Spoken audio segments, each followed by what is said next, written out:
Hello नमस्कार दोस्तों, आपका स्वागत है आपके अपने यूट्यूब चैनल राजन क्लासेज में। दोस्तों आज की वीडियो के अंदर हम करने वाले हैं रेशियो एंड प्रोपोर्शन, यानी कि अनुपात और समानुपात। इसकी दोस्तों पिछली वीडियो में हमने यहाँ पर काफ़ी बेसिक से इसको किया था। अब यहाँ पर दोस्तों क्वेश्चनों पर चलेंगे और यहाँ पर आपको अच्छी तरह से समझ में भी आ जाएगा।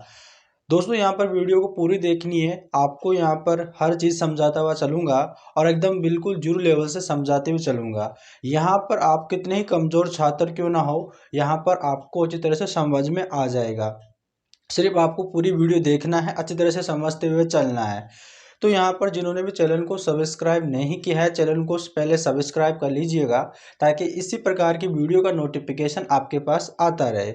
चलिएगा दोस्तों, हम आज की वीडियो को यहाँ पर स्टार्ट करते हैं। दोस्तों यहाँ पर आपके सामने यहाँ पर आपका क्वेश्चन है। पहले यहाँ पर दे रखा है यदि ए अनुपात बी यहाँ पर दे रखा है 2:3 और ए अनुपात सी बराबर दे रखा है 10:21 हो, तो यहाँ पर हमसे मान पूछा है बी अनुपात सी का, यानी बी अनुपात सी क्या होगा। देखिएगा दोस्तों, इस प्रकार के क्वेश्चन आपके एग्जामों के अंदर पूछा जाता है। यहाँ से आपसे पूछा जा रहा है कि बी अनुपात सी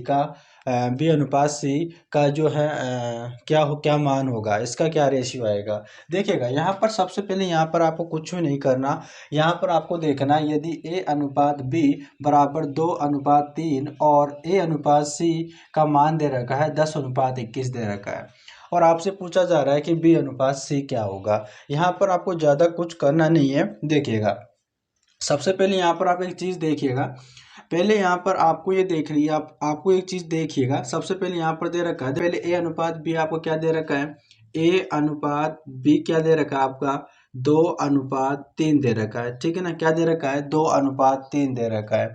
अब यहाँ पर देखिएगा, यहाँ पर आगे दे रखा है ए अनुपात सी दे रखा है। ठीक है, यहाँ पर ए अनुपात सी दे रखा है। अब यहाँ पर मैं क्या करूँ, देखो यहाँ पर ए और ए कॉमन है। ठीक है ना, तो मैं इसको ही मान लेता हूँ। ठीक है ना, इसको मैं मान लेता हूँ।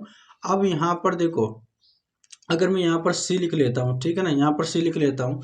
यहाँ पर मेरे पास ए अनुपात सी दे रखा है, तो यहाँ पर मैं सी अनुपात ए लिख लिया। ठीक है ना, क्योंकि यहाँ पर मेरे पास 2 बार ए दे रखा है, यानी कि मैंने कॉमन ले लिया ए। ठीक है, अब यहाँ पर मुझे क्या करना है, अब यहाँ पर देखो ए अनुपात सी का जो है रेशियो दे रखा है 10:21 दे रखा है।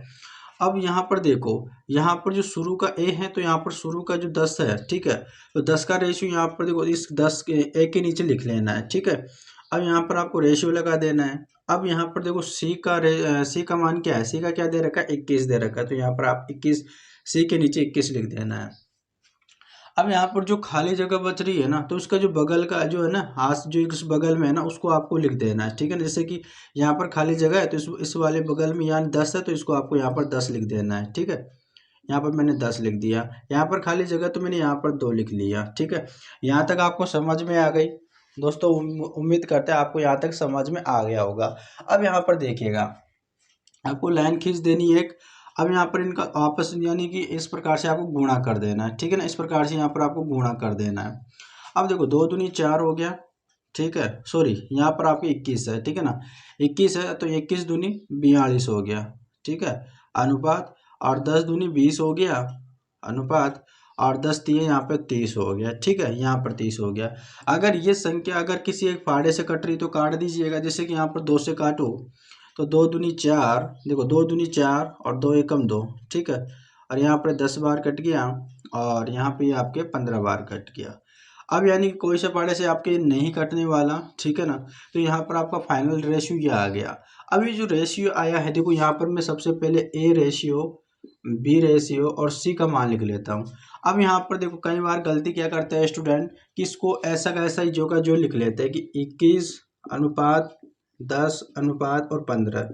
ठीक है, और यहाँ पर आपसे पूछा जा रहा है कि बी अनुपात यहाँ पे सी का मान क्या होगा, तो यहाँ पर 10:15 कर लेते हैं, तो वो आपका गलत हो जाता है। क्यों गलत हो जाता है, देखो जो यहाँ पर 21 आया है, 21 के देखो यहाँ पर ऊपर देखो सी का अनुपात है, ये सी का मान है, ए का मान क्या है 10 है और बी का मान क्या है 15 है, तो यहाँ पर आपको गलती हो जाती है, तो आपको इस गलती से आपसे बचना है। अब देखो यहाँ पर एक का क्या होगा, देखो एक के नीचे देखो कितना आ रहा है 10 आ रहा है, तो यहाँ पर 10 अनुपात। अब यहाँ पर बी के नीचे कितना आ रहा है 15 आ रहा है, तो मैं 15 लिख दूंगा। ठीक है, और सी के नीचे क्या आ रहा है, 21 आ रहा है। तो ये आपका इस तरह से आपका फाइनल आंसर होगा। अब आपसे पूछा जा रहा है कि बी अनुपात सी का मान क्या होगा, तो बी अनुपात सी का मान यहाँ पे क्या होगा, तो यहाँ पर आपका बी अनुपात यहाँ पर होगा 15:21 होगा। तो यहाँ पर आपका राइट आंसर हो जाएगा। इस प्रकार से आपको सोल्व करना होता है। उम्मीद करते हैं आपको ये सारी चीज़ समझ में आ रही होगी। अगर दोस्तों समझ में आ रही है ना, तो चैनल को ज़रूर सब्सक्राइब करें। चलिएगा हम चलते हैं हमारे अगले क्वेश्चन पे। चलिएगा दोस्तों, हम आ चुके हैं हमारे अगले क्वेश्चन पे। अब की बार इस क्वेश्चन मैंने आपके लिए बहुत सी चीज़ें आपको मैं बताऊंगा। देखिएगा, पहले यहाँ पर आपके सामने क्वेश्चन दे रखा है, यदि ए अनुपात बी बराबर 2:3, बी अनुपात सी बराबर 4:5 तथा सी अनुपात डी बराबर 15:7 हो तो ज्ञात कीजिएगा। अब इसके अंदर देखो, आपको बहुत सारी चीज़ें ज्ञात करने के लिए मैंने आपको दिया है, जैसे कि यहाँ पर ए अनुपात बी अनुपात सी अनुपात डी का मान ज्ञात करना है, ए अनुपात डी का मान ज्ञात करो, ए अनुपात सी का मान ज्ञात करो, बी अनुपात डी का मान ज्ञात करो। यहाँ से आपको बहुत सारी चीज़ें सीखने को मिलेगी। देखिएगा, मैंने आपको इसी क्वेश्चन में सबको यहाँ पर ऐड कर दिया गया है। और इस तरह के क्वेश्चन आपके दोस्तों आपको एग्जामों के अंदर भी पूछा जाता है।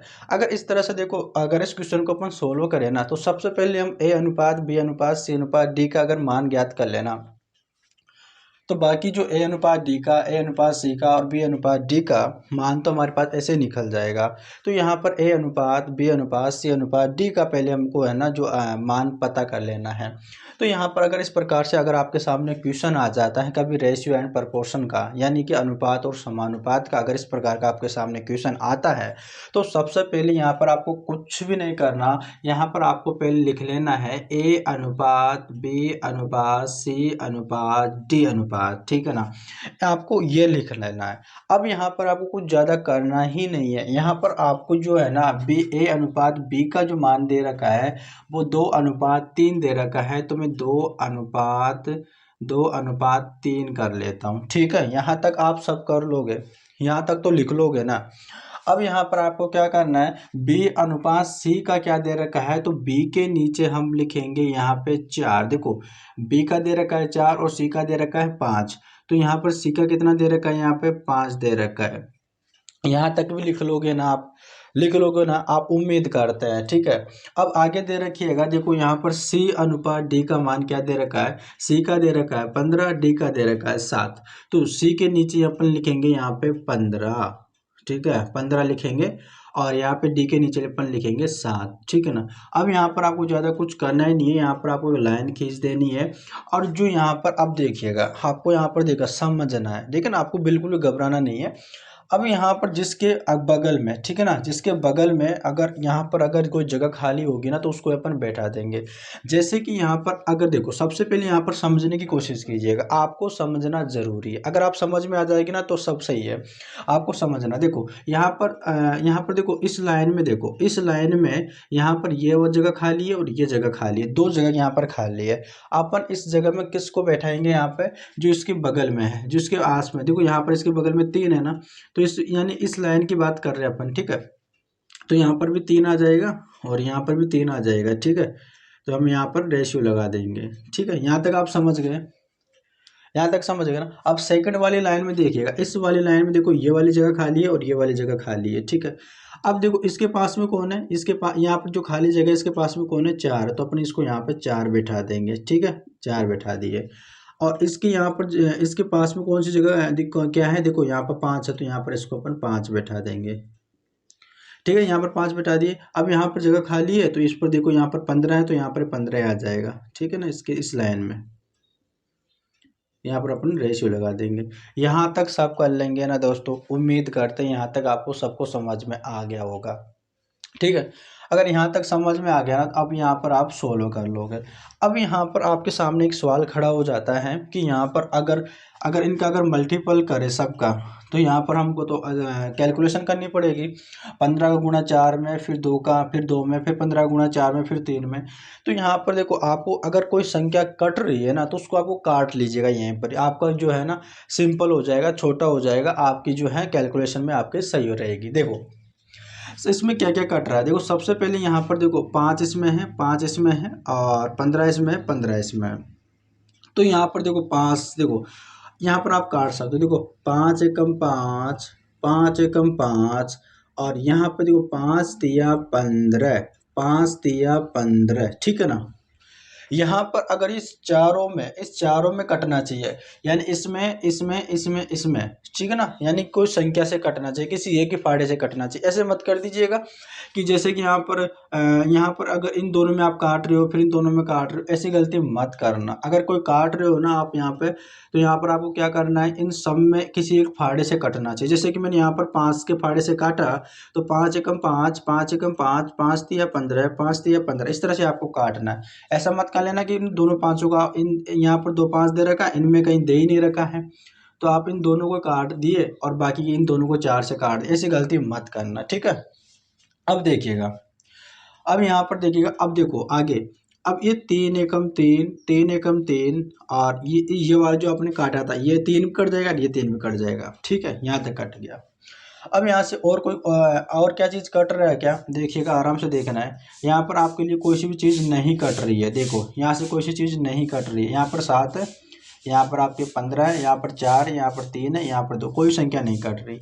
अब यहाँ पर देखो आपका कितना सिंपल हो गया है, आपका कोई यानी कि कट के बिल्कुल छोटा हो गया है। तो यहाँ पर जो है ना आप आराम से उतार लीजिएगा, आप इनको है ना गुणा कर लीजिए। अब यहाँ पर इस वाली लाइन में क्या बचा है, 4 और 2 बचा, तो 4 दूनी कितना होता है, 4 दूनी 8 होता है, तो यहाँ पर 8 आ जाएगा, 8 अनुपात है, यहाँ पर 4 3 12 हो जाएगा, ठीक है ना, 4 3 12 अनुपात है, और यहाँ पर 15 बचा, तो यहाँ पर आपका 15 आ जाएगा, ठीक है। और यहाँ पर दोस्तों आपका 7 बचा, तो यहाँ पर 7 आ जाएगा, ठीक है। तो यहाँ पर ए का मान 8 है, बी का यहाँ पर 12 हो जाएगा, सी का यहाँ पर 15 हो जाएगा, और डी का यहाँ पर 7 हो जाएगा। तो मेरे पास पहला तो आ ही गया है, ठीक है ना, पहला तो आ ही गया है। क्या आ गया, देखो यहाँ पर पूछा जा रहा है ए अनुपात बी अनुपात सी अनुपात डी का मान ज्ञात करो। तो यहाँ पर ए का, बी का, सी का, डी का हमारे पास आ ही गया है, ठीक है। यहाँ पर मेरा पहला तो आंसर हो गया है। अब हमारे पास सेकंड क्या पूछ रहा है, सेकंड देखिएगा, सेकंड पूछ रहा है ए अनुपात डी का मान ज्ञात करो। तो यहाँ पर ए का क्या हो जाएगा, 8 हो जाएगा, 8 अनुपात ए, और यहाँ पे डी का पूछ रहा है, तो डी का क्या हो जाएगा, 7 हो जाएगा। लो भाई ये भी आ गया, ठीक है। यहाँ तक समझ गए ना दोस्तों, यहाँ तक कर लोगे ना। रेशियो एंड प्रोपोर्शन आपके दोस्तों बिल्कुल दोस्तों इस तरह से आपको समझाते हुए चलूँगा कि यहाँ पर आपको दोस्तों बिल्कुल सिंपल लगने लगेगा। सिर्फ आपको वीडियो को रोज़ देखना है। आपके लिए दोस्तों मैथ की क्लास जो है ना रोज़ 8 बजे यहाँ पर आपके अपलोड होती है। रीजनिंग क्लास सुबह के दोस्तों आपके 11 बजे यहाँ पर अपलोड होती है। तो यहाँ पर आपको एकदम बिल्कुल जीरो लेवल से यहाँ पर समझाते हुए चलता हूँ। अगर आपको फिर भी कोई चीज़ समझ में नहीं आती है ना, तो आप कमेंट में कर दीजिएगा। लेकिन आपको कोई चीज़ समझ में आ रही है, आपको कुछ सीखने को मिल रहा है, तो दोस्तों ज़रूर चैनल को सब्सक्राइब करना, सब्सक्राइब करने मत भूलना, ठीक है। अब यहाँ पर देखिएगा आगे, ए अनुपात सी का मान ज्ञात करो। अब यहाँ पर ए अनुपात सी, देखो एक का क्या दे रखा है, 8 दे रखा है। लो भाई मैंने 8 लिख दिया। अब यहाँ पर सी दे रखा है, तो सी के नीचे देखो यहाँ पर क्या आया, 15 आ गया। लो भाई यहाँ पर मैंने 15 कर दिया, ठीक है ना, 8 अनुपात 15 आ गया। अब बी अनुपात डी का मान ज्ञात करो। तो बी के नीचे देखो, यहाँ पर बी के नीचे यहाँ पर 12 दे रखा है, और यहाँ पर जो डी का मान दे रखा है 7 दे रखा है। लो भाई यहाँ पर आपके सामने 4 क्वेश्चन बने थे, और हमने चारों को यहाँ पर आंसर दे दिया है आपको इस प्रकार से करके। तो दोस्तों उम्मीद करते हैं यहाँ पर ये क्वेश्चन आपको अच्छी तरह से समझ में आ गया होगा। अगर दोस्तों आपको ये समझ में आ गया है ना, तो यहाँ पे आप है ना रेशियो एंड प्रोपोर्शन के किसी प्रकार से अगर क्वेश्चन आ जाए आप कर लोगे, ठीक है ना। तो चलिएगा हम चलते हैं हमारे अगले क्वेश्चन पे, आपको वो भी अच्छी तरह से समझाते हुए चलेंगे। आपको पूरा वीडियो देखना, आपको कहीं भी आपको भगना नहीं है, आराम से देखते हुए चलना है, आपको अच्छी तरह से समझाते हुए चलूँगा। तो चलिएगा हम चलते हैं हमारे अगले क्वेश्चन पे, आपको बने रहना है, ठीक है ना। चलिए दोस्तों हम आ चुके हैं हमारे अगले क्वेश्चन पे। अब यहाँ पर देखिए थोड़ा सी अलग किया है मैंने, देखो यहाँ पर दे रखा है आपके, यदि x अनुपात y बराबर दे रखा है 3 अनुपात 2 हो, तो यहाँ पे आपको मान बताना है 5x प्लस 5y अनुपात दे रखा है 5x माइनस 4y का आपको जो है मान बताना है। अगर इस प्रकार के अगर आपके सामने क्वेश्चन आता है तो यहाँ पर आप कैसे कर पाओगे, देखिएगा यहाँ पर सबसे पहले आपको ऐसा कुछ भी नहीं है, यहाँ पर सिर्फ आपको समझने की ज़रूरत है।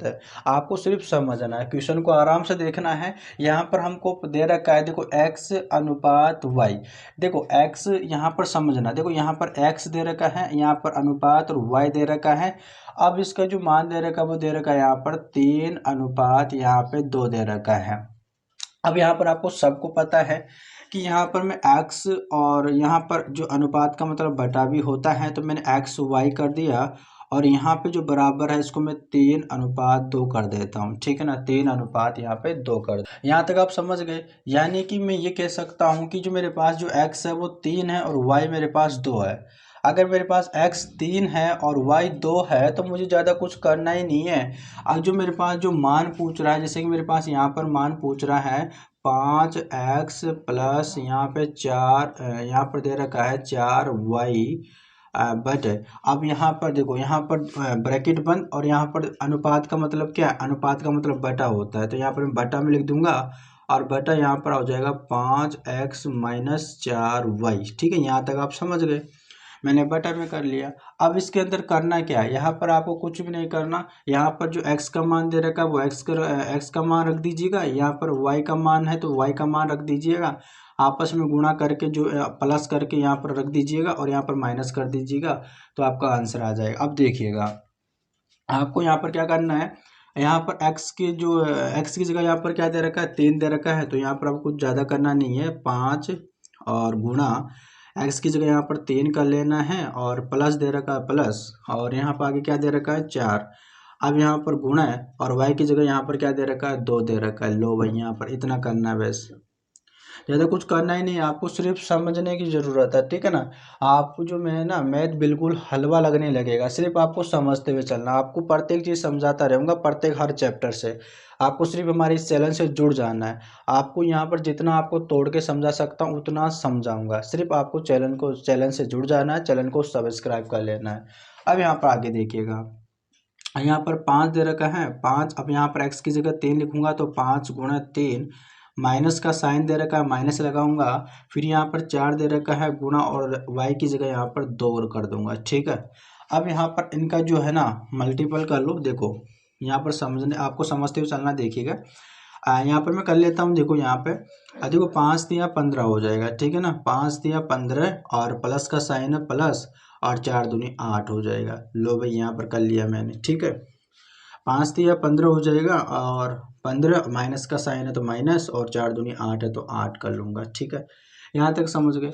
अब 15 + 8 अगर मैं जोड़ता हूँ, देखो यहाँ पर मैं कर लेता हूँ, अगर 15 + 8 जोड़ता हूँ तो कितना होता है मेरे पास 23 हो जाता है। ठीक है, 23 बटा, अब यहाँ पर 15 - 8 है, अगर मैं 15 में से अगर 8 माइनस कर देता हूँ, 15 में से अगर 8 माइनस कर देता हूँ तो मेरे पास कितना बचेगा, मेरे पास यहाँ पर 7 बचेगा। कितना बचेगा, यहाँ पर 7 बचेगा। लो भाई, मेरा आंसर यही है। ठीक है ना, मेरा आंसर ये हो जाएगा। यहाँ तो आप 23/7 लिख लो या फिर आप ऐसे लिख लो 23:7, इस तरह से भी आप लिख सकते हो, दोनों सेम आंसर है आपका।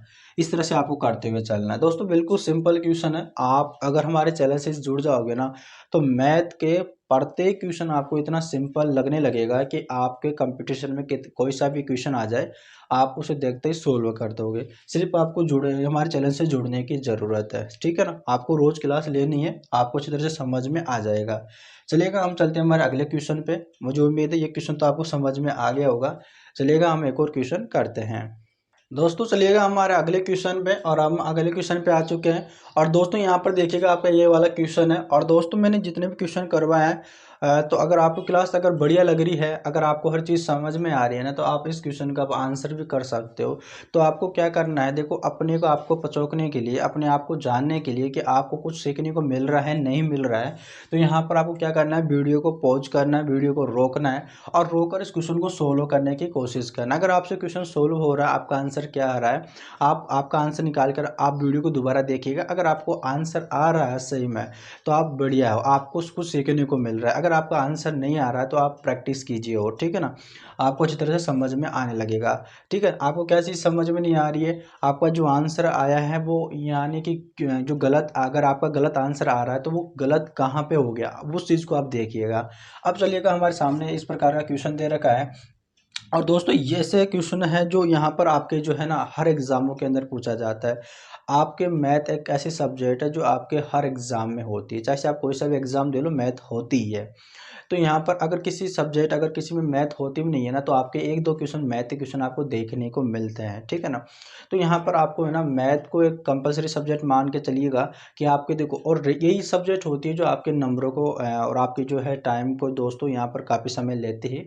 तो यहाँ पर आपको बिल्कुल भी घबराने की ज़रूरत नहीं है। आपका जो लिमिटेड समय होता है उसको भी हम बचाते हुए चलेंगे और इसकी जो शॉर्ट तरीके भी बताते हुए चलेंगे। लेकिन आपको पहले आपका बेसिक जो कॉन्सेप्ट है वो आपको क्लियर होना चाहिए। अगर आपका कॉन्सेप्ट क्लियर रहेगा ना, तो आपको ट्रिक आप खुद भी बना लोगे। अगर आपको बेसिक और उनका कॉन्सेप्ट अगर आपका क्लियर हो जाएगा ना, तो आप ट्रिक अपने आप बना लोगे। लेकिन ट्रिक ऐसा मेथड होता है, अगर आप मान लो किसी का पीछे का जो किसी भी क्वेश्चन के पीछे का अगर कॉन्सेप्ट आपको क्लियर नहीं है, अगर आप उस ट्रिक को अगर आप रट लेते हो, तो यहाँ पर आपको 100% श्योर है कि आप एग्ज़ाम देने जाते हो उस समय आप भूल जाओगे। लेकिन आप उसके पीछे का अगर कॉन्सेप्ट अगर आपके पास क्लियर रहेगा ना, तो आप कॉन्सेप्ट से उस क्वेश्चन को कर लोगे, अगर आप चाहे से आप ट्रिक भूल ही ना जाओ, ठीक है ना?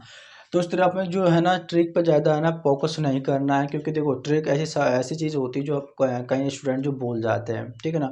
कभी कभी ट्रिक है ना, कभी कभी किन क्वेश्चनों पर काम ही नहीं करती है। तो सबसे पहले यहाँ पर आपके लिए जो है ज़रूरत है, तो उसकी ज़रूरत है कि आपका जो क्वेश्चन है उसके पीछे का कॉन्सेप्ट आपको पता होना चाहिए। तो चलिएगा हम यहाँ पे चलते हैं। हमारा क्वेश्चन है, देखो यहाँ पर दे रखा है यदि 4m प्लस 2n अनुपात दे रखा है 4m माइनस 2n बराबर, यहाँ पर दे रखा है 7:3 हो, तो हमारे पास मान बताना है m अनुपात n का, कि इनका मान क्या होगा। अब सबसे पहले देखो हमसे पूछ क्या रहा है, a अनुपात n दे रखा है, ठीक है ना, ये चीज़ हमसे पूछ रहा है। अब यहाँ पर देखो 4m प्लस 2n दे रखा है, अनुपात 4m माइनस 2n दे रखा है। अब इस अनुपात का मतलब क्या होता है, बटा होता है ना। तो आप सबसे पहले इन दोनों चीज़ों को बटा में लिख लीजिएगा। अब यहाँ पर हम बटे में लिखेंगे तो 4m प्लस 2n, और यहाँ पे मैंने ब्रैकेट को बंद कर दिया। इस रेशियो का मतलब यहाँ पर बटा है, तो यहाँ पर मैंने बटा लगा लिया। अब बटे के नीचे यहाँ पर मेरे पास क्या है, 4m माइनस 2n, ठीक है, यहाँ तक कर लिया। अब इसके बराबर देखो, इसके बराबर यहाँ पर क्या दे रखा है, इसके बराबर दे रखा है 7:3। तो यहाँ पर मैं इसके बराबर कर देता हूँ 7:3, ठीक है ना। अभी मैंने आपको बताया है कि मैं अनुपात की जगह यहाँ पर बटा भी लिख सकता हूँ। अब यहाँ पर देखो इसके बराबर ये हो गया है। जब भी अगर इस प्रकार की कंडीशन आती है तो अपन क्या करते हैं, क्रॉस में गुणा करते हैं, यानी कि इसका गुणा इसमें और इसका गुणा इसमें करते हैं। ये चीज़ आपको सबको पता है, ठीक है, ये बेसिक चीज़ें हैं। अब यहाँ पर अपन इसका गुणा करते हैं, देखो यहाँ पर तो आपको समझते हुए चलना। देखो 4m प्लस 2n और इसका गुणा करेंगे अपन 3 से, ठीक है, यहाँ तक समझ गए। 3 का गुणा करेंगे, फिर बराबर करेंगे, बराबर होगा, फिर अपन करेंगे 4m माइनस 2n और इसका गुणा करेंगे अपन 7 से गुणा करेंगे। यहाँ तक समझ में आ गया। अब चलिएगा अपन इसका गुणा करते हैं। देखो 3 चौके 12m हो जाएगा यहाँ पे, 12m प्लस यहाँ पर 3 दूनी 6, 3 दूनी 6n हो जाएगा, ठीक है, बराबर। और 7 चौके 28 हो जाएगा। कितना हो जाएगा, 7 चौके 28 हो जाएगा, 28m माइनस, ठीक है, और 7 दूनी 14n हो जाएगा, ठीक है। अब यहाँ तक अपने कर लिया। अब यहाँ पर आपको ज़्यादा कुछ करना नहीं है। यहाँ पर m जो देखो यहाँ पर 12m है और यहाँ पर 28m है। m को आपको एक तरफ करना है और जो यहाँ पर n दे रखा है उसको आपको एक तरफ करना है। तो यहाँ पर देखिएगा, यहाँ पर देखा, यहाँ पर 28m है, देखो यहाँ पर 14n है ना, ये माइनस का 14n है ना, आपको इसको उठाकर इधर ले आना है। ये माइनस में तो प्लस में हो जाएगा और इधर बच जाएगा 28m। अब इधर 28m बच जाएगा ना, तो यहाँ पर m जो 12m है ना उसको उठाकर आप उधर ले जाएगा। ये आपका प्लस में है तो उधर जाके माइनस हो जाएगा। तो यहाँ पर देखिएगा, सबसे पहले आप समझने की कोशिश कीजिएगा। यहाँ पर आपका बच्चा, यहाँ पर देखो यहाँ पर प्लस का 6 है ना, ठीक है, यहाँ पर प्लस का 6 तो रहेगा ही, तो मैं यहाँ पर 6n कर देता हूँ, ठीक है, 6n हो जाएगा। अब 6n हो जाएगा। अब ये माइनस का 14n अगर बराबर के इधर लेके आऊँगा तो ये प्लस में हो जाएगा, प्लस में आपके 14n हो जाएगा, ठीक है, 14n हो जाएगा। अब यहाँ पर बराबर है ही, इधर ये आपके 28 तो है ही, 28m तो है ही। अब यहाँ पर देखिएगा, यहाँ पर 12m है, ये प्लस में है, तो बराबर के उधर लेके जाऊंगा तो ये माइनस में हो जाएगा, 12 माइनस 12m हो जाएगा। ठीक है, अब यहाँ पर देखिएगा, यहाँ पर समझने की कोशिश कीजिएगा, आराम से समझना है, आपको कहीं घबराने की जरूरत नहीं है, आपको सारी चीज़ समझ में आएगी, सिर्फ आपको फोकस रखना है। ठीक है ना, आपको सिर्फ ध्यान देते रहना। देखिएगा, अब यहाँ पर 6n प्लस 14n है, अगर मैं इसको जोड़ता हूँ तो मेरे पास यहाँ पर क्या आएगा, मेरे पास यहाँ पर 20 कितना आ जाएगा, मेरे पास यहाँ पर कितना आ जाएगा, समझने की कोशिश कीजिएगा। यहाँ पर आपको सिर्फ आपको समझना, देखो अगर मैं 14 अगर 6 को जोड़ता हूँ तो मेरे पास यहाँ पे आता है 20n, क्या आ जाता है मेरे पास 20n आता है, बराबर अगर मैं 28 में से अगर 12 माइनस करता हूँ तो मेरे पास यहाँ पर क्या आएगा, अगर मैं 8 में से अगर 2 माइनस करता हूँ तो मेरे पास यहाँ पर 6 आता है, और यहाँ पर मेरे पास 2 में से 1 माइनस करता हूँ तो मेरे पास यहाँ पर 16 आ जाता है, तो 16m हो जाएगा। ठीक है ना, 16m हो जाएगा, यहाँ तक समझ गए। अब यहाँ पर आपको ज़्यादा कुछ करना नहीं है, आप जो आपसे पूछा जा रहा था m अनुपात n दे रखा है। ठीक है ना, यानी कि आपको देखो, आपको कुछ करना नहीं है, आपको देखो सिर्फ समझना, सिर्फ समझिएगा, ठीक है ना, आराम से समझना। देखो यहाँ पर आपको आ गया 20n बराबर 16m आ गया। ठीक है, यहाँ 20n बराबर 16m आ गया। अब यहाँ पर देखो, यहाँ पर m है ना, इधर मैं इस m को यहाँ पर लिख लेता हूँ। ठीक है, और बटे में यहाँ पर मैं n कर लेता हूँ। देखो n है तो इसके बटे में, देखो ये वाला n है ना, यहाँ पर गुणे में, तो इसको बटे में यहाँ पर m के नीचे ले जाता हूँ। ठीक है, n के नीचे ले गया। अब यहाँ पर देखो बराबर, अब यहाँ पर समझना है, अब यहाँ पर देखना है, आपको समझना, देखो सिर्फ आपको समझना। देखो यहाँ पे आपको क्या करना है, मैंने m को यहाँ पर लिख लिया। ठीक है, और जो बटे में इधर ले गया m को। ठीक है, अब यहाँ पर आपको क्या करना, देखिएगा जो जाएगा और जो 16 है ना वो इधर आ जाएगा। ठीक है ना, 16 जो है इधर आ जाएगा। अब यहाँ पर देखिएगा, आपकी जो है ना, जो 20 इधर होएगा तो 20 हो जाएगा, और बटे में यहाँ पर आपका 16 हो जाएगा। ठीक है, यहाँ तक समझ गए ना आप, सिर्फ आपको समझने की कोशिश करना। देखो मैंने क्या किया है कि जो यहाँ पर m दे रखा है, तो इस m के नीचे में यहाँ पर n लेके आ गया, ये वाला जो गुणे में है ना। ठीक है ना, तो इसको मैं इधर लेकर, जब ये पिसल कर जो बराबर के उधर जाएगा तो यहाँ पर भाग में जाएगा। ठीक है, भाग में जाएगा। अब ये वाला 16 है ना, आपको मुझे लग रहा है कि आपको समझ में नहीं आया है। ठीक है, देखो आपको सिर्फ समझने की कोशिश करना है। अगर इस प्रकार से यहाँ पर आपके आ गया 20n बराबर 16m आ गया ना, तो यहाँ पर देखो m दे रखा है, तो m के नीचे में यहाँ पर n कर दूंगा, तो यहाँ पर मैं m और बटा यहाँ पर n हो जाएगा। ठीक है, बराबर अब ये 16 इधर गुणे में है, 16 इधर गुणे में है, तो अगर इसको यहाँ पर इधर लेके आऊँगा तो नीचे ये भाग में आ जाएगा 16, तो यहाँ पर आपका क्या हो गया, यहाँ पर 20 बटा पे आपके 16 हो गया। अब यहाँ पर देखो, अगर दोस्तों यहाँ पर अभी भी आपके समझ में नहीं आया है दोस्तों, तो यहाँ पर देखो एक और यहाँ पर तरीका मैं बताता हूँ, अगर इस प्रकार से निकालने का। देखिएगा, अगर यहाँ पर सबसे पहले यहाँ पर आपको लिख लेना है m बटा n लिख लेना है। ठीक है, यहाँ तक समझ गए। यहाँ पर आपको यहाँ पर देखो m का मान निकालना है, तो इस m को ढक लीजिएगा, इस m को ढक लेते हैं तो यहाँ पर इधर 20 बचता है, तो यहाँ पर आप बराबर में आप क्या कर लोगे, 20 कर लोगे। अगर n का मान निकालना है तो इसको ढक लीजिएगा, इधर क्या बचा आपके 16, तो इधर ये 16 कर लीजिएगा। यहाँ तक समझ गए, अब तो समझ में आ गया होगा। अब यहाँ पर देखो 4 के फाड़े से काट लीजिएगा, तो यहाँ पर 4 के फाड़े से काटेंगे तो 4 पंजे 20 हो जाएगा, और बटे 4 4 चौके 16 हो जाएगा। तो यहाँ पर आपका फाइनल आंसर हो गया 5/4 हो गया। अब यहाँ पर इसको आप ऐसे भी लिख सकते हो, यहाँ पर यहाँ पर m अनुपात n। ठीक है, इसका आप ऐसे भी लिख सकते हो, तो m का मान यहाँ पर 5 हो जाएगा, और यहाँ पे आपका जो है n का अनुपात यहाँ पे 4 हो जाएगा। इस तरह से यहाँ पर आपका आंसर आ जाएगा। तो यहाँ पर आपका आंसर क्या आ गया, 5 अनुपात यहाँ पर आपका 4 आ गया। लो भाई, इस तरह से यहाँ पर आपका क्वेश्चन सोल्व होगा। तो उम्मीद करते हैं दोस्तों आपको क्वेश्चन समझ में आ गया होगा। अगर दोस्तों वीडियो अच्छी लगी हो ना, तो ज़रूर चैनल को सब्सक्राइब करना, और अपने दोस्तों के पास में भी क्लास को शेयर करिएगा, ताकि उनको भी ये क्लास समझ में आ जाए। ठीक है ना, ताकि उनको भी ये वाला टॉपिक्स अच्छी तरह से समझ में आ जाए। तो दोस्तों उम्मीद करते हैं यानी कि आपने ये सारी क्लास, सारी चीज़ें आपको समझ में आ गई होगी। अगर ये वीडियो समझ में आ रहा है, क्लास अच्छी लगी हो, तो चैनल को ज़रूर सब्सक्राइब करना। चलिएगा दोस्तों, मिलते हैं नेक्स्ट वीडियो नेक्स्ट टॉपिक के साथ में, तब तक के लिए धन्यवाद।